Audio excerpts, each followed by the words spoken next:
Hello and welcome to Battle Report number 28. So we're already at the final round for the English Championships. And for this game I've been drawn against Kingdom of Equitan. So a nice mirror match to finish off the tournament, which I wasn't upset about. It's always fun to have a go against the same faction, and also it means that potentially I get to have a go at turn one, because obviously, with the slim book you don't get, if you choose to pray, which you need to choose to pray really, then you don't get to go for turn one. So we'll have a proper roll off for turn one here, and see if that matters, I suppose. Let's go through and take a look at the lists. Although, first of all, no, I'm not going to say anything. But there's been daily videos for the past week, but we're out of battle reports right now. So, do the daily videos stop, or is it worth coming back to check what I might be posting tomorrow? That's all I'm going to say. Okay, let's take a look at the lists. So this is game 5 of the tournament. The Miami list hasn't changed at all, so pause right now or take a look at the description, it'll be there. And my opponent's list. So, for his general, he's got a Duke on a Barded Warhorse with a shield with the Fortress of Faith for rerolling ones, a Lance, oh no, it's not enchanted. Okay. Black Knight's Tabard, Ground of the Wizard King, and he's got the Virtue of Renown and the Grail Oath. Very unusual to see a Duke without a magic weapon. Or maybe that's just me. Supernatural dexterity or something at the very least would be cool on that. But, I mean, it's not as if he necessarily needs it. He's very difficult to kill. He's got a spell, he rerolls ones, and he's got lethal strike and multiple wounds D3 on those 6s, so he's pretty tough as it is. Pretty killy anyway. And of course he's with Grail Knights, so. For the magic user, there's a Damsel on an Equitan Unicorn. She's a Wizard Master of Divination with the Wafers of Penitence. So the Wafers of Penitence are a one-use item, and they add +2 to your dispel roll. And that is that's an exception to the casting and dispelling modifier special rule. So if you have a crystal ball as well, then you get an additional +1 from the crystal ball, plus the 2 from the Wafers of Penitence, which is pretty cool. And it's unusual for it to be a Wizard Master of Divination. It means that the Druidism is left to the Adept, which is next up. Means you can put a little bit of magical output, and the combat buffs are really very good offensively from Divination. Plus, it helps with playing a little bit wider. You can put the attribute on other units and help with that not fantastic discipline. So, as mentioned, there's another Damsel. She's on a Barded Warhorse, and she's a Wizard Adept of Druidism. And then for the BSB, there's a Paladin on a Pegasus with a shield and a lance in charge with the Wormwood Core. In Core, there are 9 Knights of the Realm with full command, 7 Knights Aspirant with full command, 15 Peasant Bowmen with crossbows, and 30 Peasant Levy with absolutely nothing. So they've got their hands, weapons, and shields, but no command at all. But for 170 points, you get a block of 30 scoring guys with parry, which is pretty cool. 8 Knights of the Grail with full command and an Aether icon, the Green Knight, 2 Scorpions, and 5 Pegasus Knights with full command as well. So no chaff in for this Equitan list. You have to rely on, I suppose, the small units of Core, and of course the Pegasus Knights can mostly ignore chaff. So maybe it's not quite as needed. I guess it'd be useful for the Grail Knights, but yeah, an interesting list, and no Banner of the Last Charge, which is always nice to see, I'm sure. So let's take a look at the game. Well, matchup wise first, I'm not worried about the Pegasus Knights at all. The AP0 breath weapon doesn't scare me at all, and multiple wounds are good for my BSB, and that's a unit that my Duke on a Hippo Toad can deal with. No Banner of the Last Charge means I don't need to worry so much about the core units either. Peasant Levy might be a problem because they'll be steadfast for a little while against me, and the parry is a little bit of a pain, but you know, nothing I can't deal with. They're still only 30 peasants. But a big unit of Knights of the Grail is interesting. If I can get the charge on it, then I'll kill them, and if they charge me, then whatever they charge will die. There's no two ways about that. They come with divine attacks as standard, don't they? So 17 strength 6 AP 3 attacks with offensive 5 divine. Yeah, that's a unit that's going to be difficult to deal with. If I can kill it, then we'll be in a good place. If not, then bad.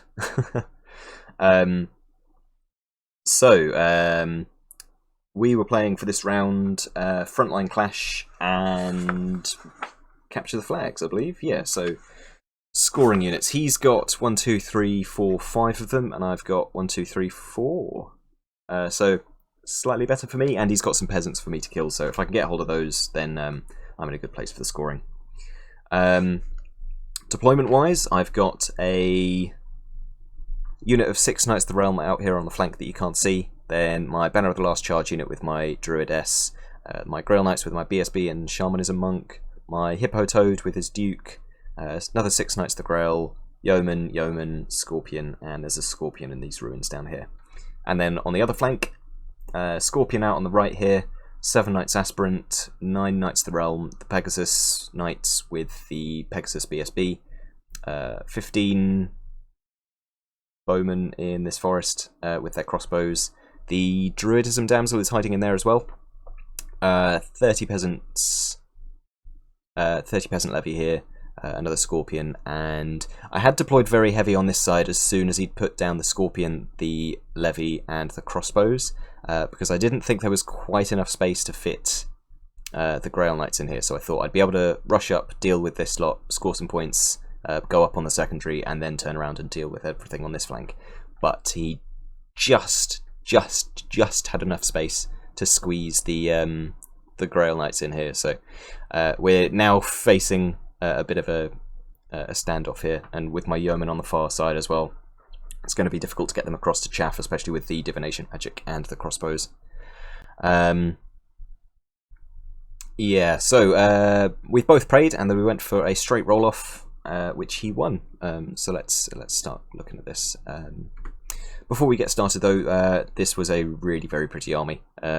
These Grail Knights looked like a real pain in the arse to rank up. I think some of them were a little bit wiggly here and there just to make sure that they all sat nicely in with one another, because they're quite large models, but they looked amazing, and so did the rest of the army.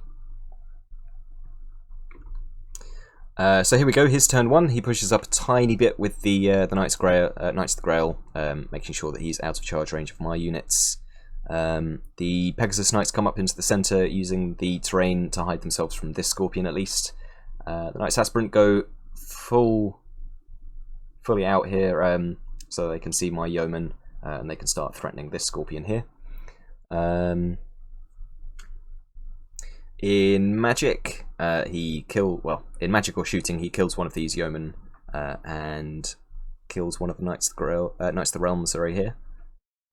And we go to my turn 1. So, as I mentioned earlier, I haven't got chaff on this flank, and I wanted to score well in this game. I wanted to try and push for a big game, because I know that very easily with an Equitan army you can just sit off for 6 turns. Having two Equitan armies, that's a recipe for not a lot happening for 6 turns. So I wanted game 6 to be a little bit more, game 5, sorry, to be a little bit more exciting. So regardless of these guys being a scoring unit, I've pushed them up to use them as chaff. Either they can charge me, come out the other side, and then I can countercharge with my Grails and my Realms, or he won't charge me, and I can either move around him into the Scorpion, or I can charge him with some combat res, and if I get enough magic support, then potentially that causes issues for the Grail Knights anyway. So yeah, we're sacrificing these guys to try and open the game on the left-hand side. The Hippo Duke and Knights of the Realm move across to look after these 2 units. The Yeomen don't want anything to do with fighting heavy cav, but they will try and get in for that Scorpion, so they've moved up onto the hill. They can see out this side, but they'll get rerolls to charge, which I think they only needed a couple of inches to get to the Scorpion there. There's another picture of my turn 1. I don't think I managed anything in Magic. And we go to my opponent's turn 2. So he's dropped his Green Knight to act as chaff for my chaff that I've thrown up, and he doesn't go for the charge. The peasants march up to join the Knights of the Grail. The aspirants continue their journey towards my Scorpion, and I was maybe I shouldn't have been surprised, but he moves his Pegasus Knights out to the flank here. He's got a breath weapon on his BSB, which he's within 6 inches here, so to try and save his Scorpion. In Magic, he kills 3 of these Knights of the Realm here, so there's now just the 2 of them, so they're now unchaffed from the Green Knight. In shooting, he does use his breath weapon and kills completely wipes out the poor yeoman. So there goes that Scorpion is very safe now. I'm not going to be able to get to that all game. And there goes one of my units of chaff. And then in my turn 2, I sneak these 2 guys past the Knights of the Grail here. They had just enough space to move up a tad, wheel a tad, and then this guy has clipped the Scorpion in there, so they've charged that Scorpion. I move up a little bit with these 2 units. I wasn't too worried about the Green Knight charging because he's not going to have any discipline support. He's not going to be stubborn, and I'll have enough combat res to deal with him that way. The Hippo Duke on the Hypnotoad moves over to support this Scorpion. There's no way I can stop him from charging into me now, but at the very least I can catch them as they come back onto the board.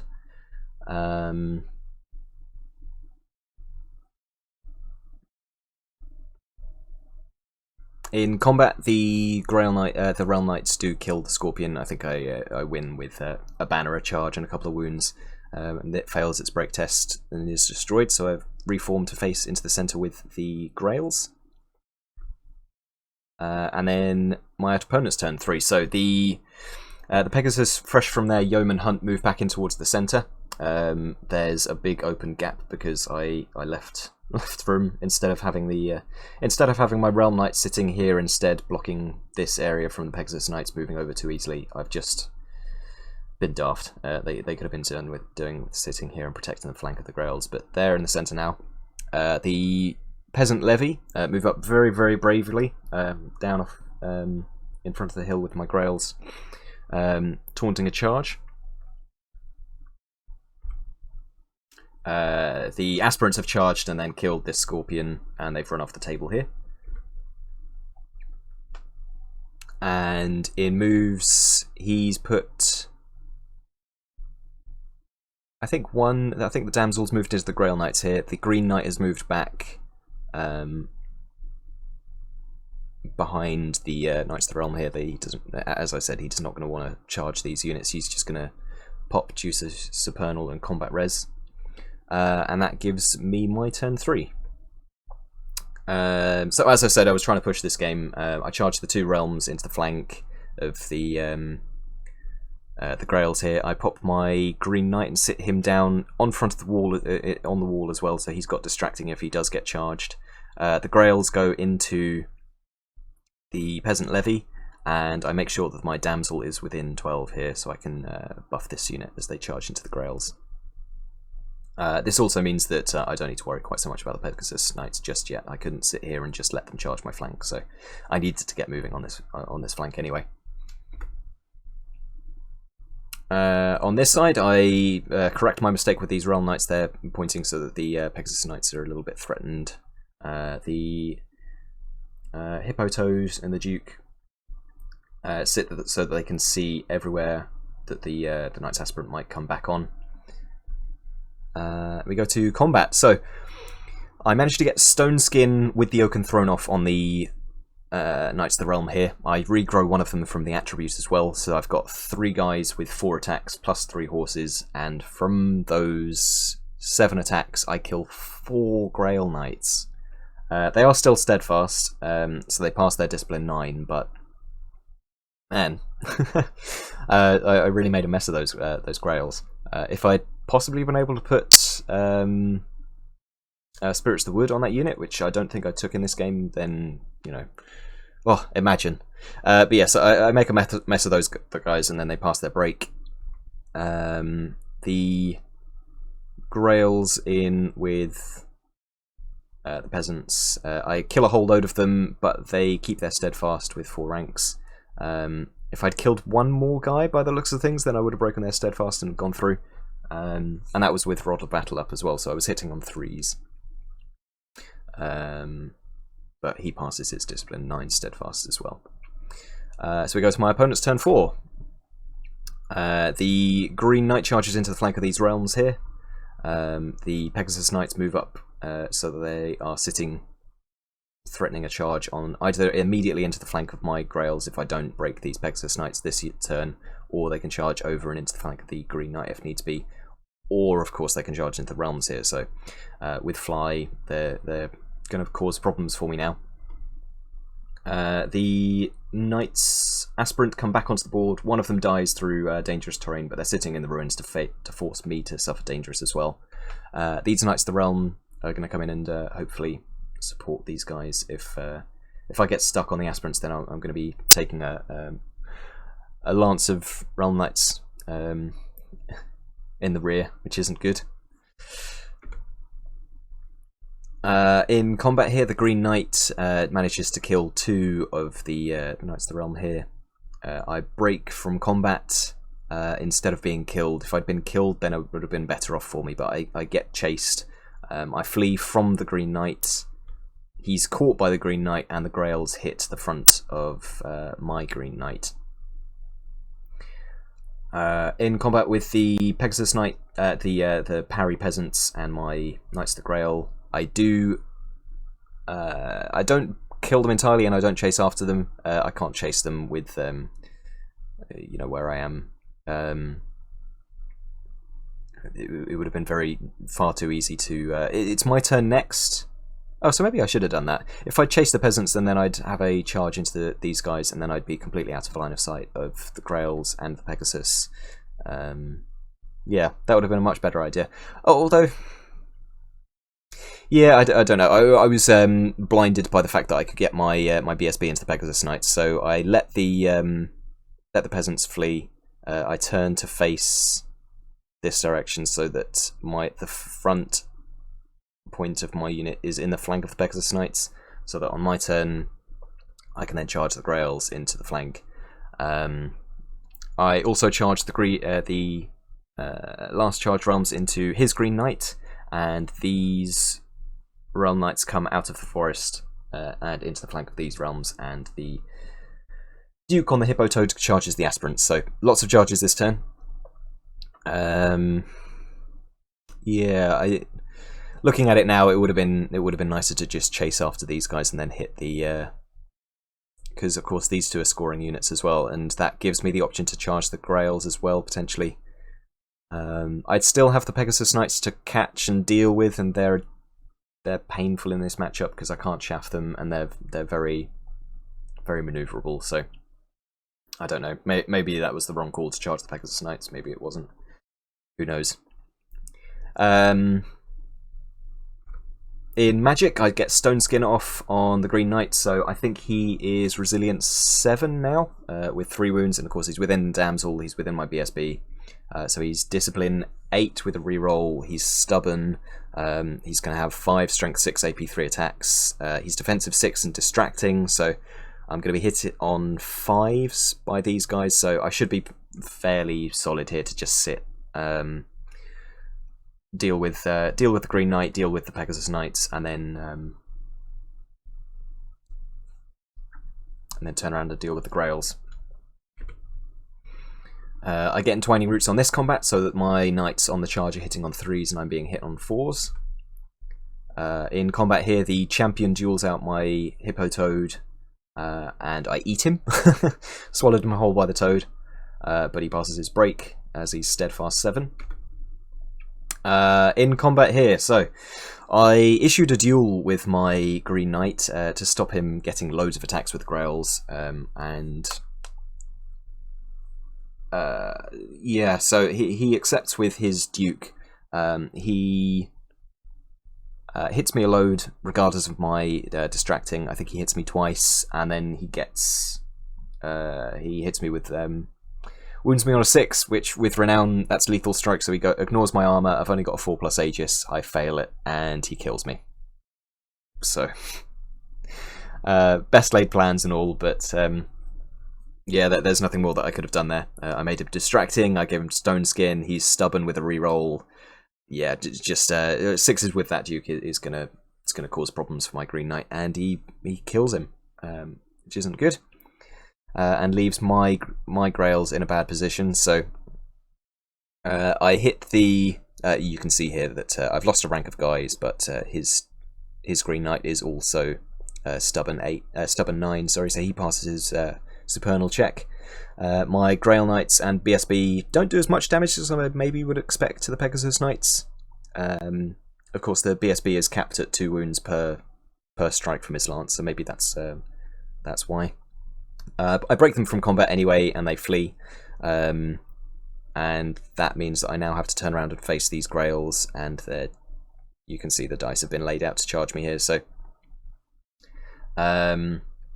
in combat here, I kill one of them, they pass their break check, and then reform to face me, and we go to Equitan, my opponent's turn 4. So his Grails charge my Grails, and as I said at the beginning of the game, that's very, very, very, very, very bad news.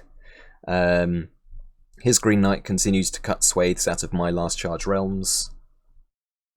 I don't think an awful lot happens in Magic, although I think he fails his rally check with the Pegasus Knights, so they continue fleeing. They flee through the peasants here. They panic and flee as well. These peasants rally though. Yeah, that we can see. So these guys are all fleeing through. They've taken a load of wounds from going through the forest. These guys have rallied, but there go my Grails, my Monk, and my BSB. Yeah, So I got this unit fleeing anyway, but these guys are still alive, and I've lost my Grails. I would have been far better just chasing into these, chasing after them, forcing them to flee again, and then I can redirect into the peasants here and take myself out of line of sight and away from all of the mess here.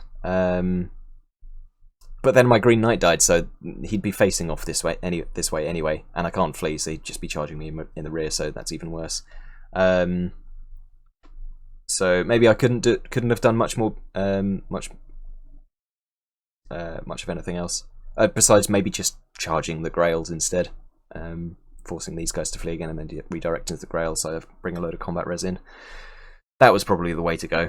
But then again, the Pegasus Knights are right here, so they then countercharge me, and that's probably also not great for them. So yeah, comment below. Tell me what I did wrong.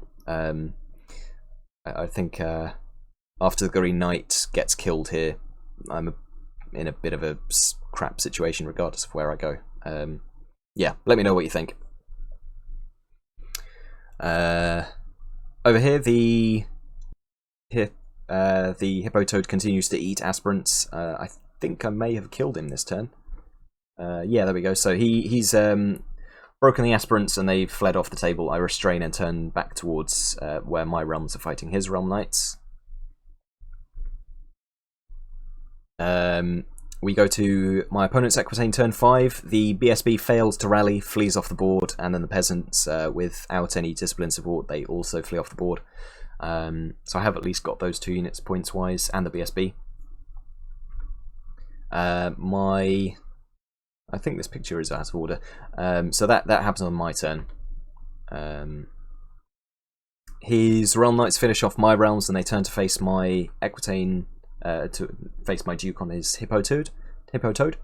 And then in my turn 6, I hit and then wound, and then he fails his Aegis. So I don't quite repeat the antics of the previous game with my Scorpions, but I do 2 wounds to his Divination Damsel and almost kill her, but no points from that, unfortunately.